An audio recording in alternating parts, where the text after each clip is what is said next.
ആയുധം. ഇപ്പൊ ഇവിടെ പൗരത്വ ബില്ലിന്റെ പേരിൽ ചിലരെയെല്ലാം മാറ്റി നിർത്തി, ചിലരെയെല്ലാം അകറ്റി നിർത്തി തല തട്ടുകളാക്കി മാറ്റാൻ നോക്കുന്ന ആളുകളുണ്ടല്ലോ.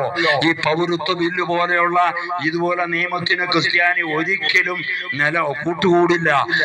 അതിന്റെ പക്ഷത്ത് ക്രിസ്ത്യാനി ഒരിക്കലും നിലനിൽക്കില്ല.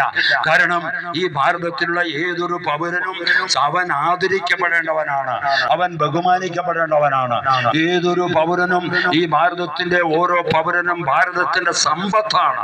ആ സമ്പത്താണെന്ന് തിരിച്ചറിഞ്ഞ് ഈ ഭാരതത്തിലുള്ള ഓരോ പൗരന്റെയും കഴിവുകളെ അത് അംഗീകരിച്ച് ആദരിച്ച് അത് ഉയർത്തുന്നിടത്ത് മാത്രമാണ് ഈ രാജ്യ പുരോഗതി കൈവരിക്കപ്പെടുക.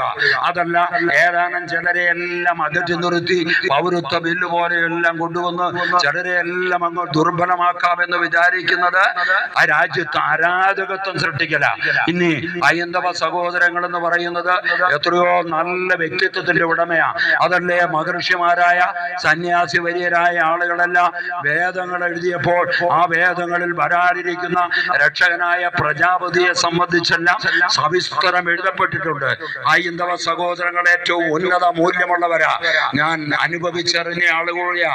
ഹൈന്ദവരുടെ സ്നേഹം, അവരുടെ ആതിഥ്യ മര്യാദ എന്നൊക്കെ പറയുന്നത് ആർക്കതിനെ നിസ്സാരമാക്കാൻ പറ്റും? പിന്നെ എങ്ങനെയാണ് ഇവിടെ മറിച്ചു വരുന്നത്? ഈ മനുഷ്യരെയെല്ലാം വേർതിരിക്കുമ്പോൾ വ്യത്യസ്തമായ അധികാരത്തിന് വേണ്ടി ഈ മാംസള ഹൃദയമുള്ള എല്ലാവരെയും സ്നേഹിക്കാൻ കഴിയുന്ന ഹൈന്ദവ സഹോദരങ്ങളുടെ ഇടയിലേക്ക് ഈ വിദ്വേഷത്തിന്റെയും വെറുപ്പിന്റെയും വിത്തുപാകിക്കൊണ്ടവരെ അകറ്റി നിർത്തി ഭിന്നിപ്പിച്ച് അധികാരം നേടുക എന്ന് പറഞ്ഞാൽ രാജ്യത്തെ അരാജകത്വത്തിലേക്ക് നയിക്കുകയാണ്. അപ്പൊ നമ്മൾ ഈ ഹൈന്ദവ സഹോദരങ്ങളെല്ലാം ആദരിക്കും, നമ്മൾ അവരെല്ലാം ബഹുമാനിക്കും. ഞാൻ അനുഭവിച്ചറിഞ്ഞ ആളാ. ഞാൻ ഈ COD എന്ന